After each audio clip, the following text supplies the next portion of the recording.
大家好，我是静。今天我们来做转化糖浆。做月饼没有转化糖浆的朋友，可以自己做起来。首先准备一个大柠檬，洗净后对半切开，去掉两头比较厚的皮。柠檬比较大，也可以再切成小块。用榨汁器压出柠檬汁儿。按照今天的配比，500克白糖需要60克柠檬汁，也就是大约1个大柠檬的量。把柠檬汁过滤一下，去除掉杂质。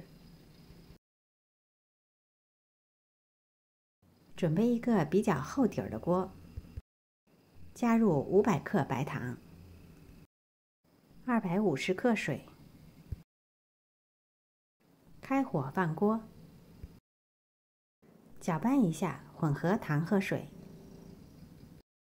这时候可以用大火把水烧开。开锅后，加入刚才准备好的60克柠檬汁，稍微搅拌一下，继续用大火把水烧开。这之后就不要再搅拌了。水再次开锅后，马上转小火，用最小的火继续煮。保持水面微微的开着就可以，全程不需要盖盖儿。如果有温度计，可以随时测一下温度。这是在煮了20分钟的时候所测的温度是110度左右。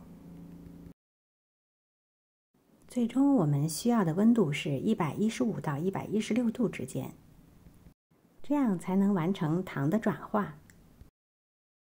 所以这之后就要随时测量，不要煮过头了。大约煮了35分钟左右，测试的温度已经达到了115度。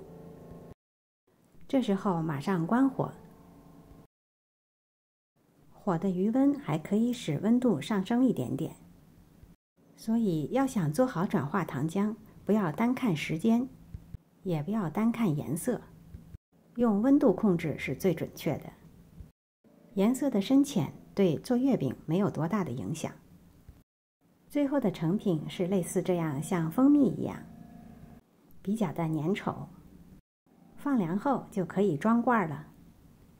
做好的糖浆放置几天用是效果最好，当然第2天就可以用了。正常的室温保存，放到明年用也没问题。你学会了吗？今天的视频就到这里了，谢谢您的收看。如果喜欢我的视频，别忘了点赞、分享和订阅我的频道哦。我是静，我们下次再见。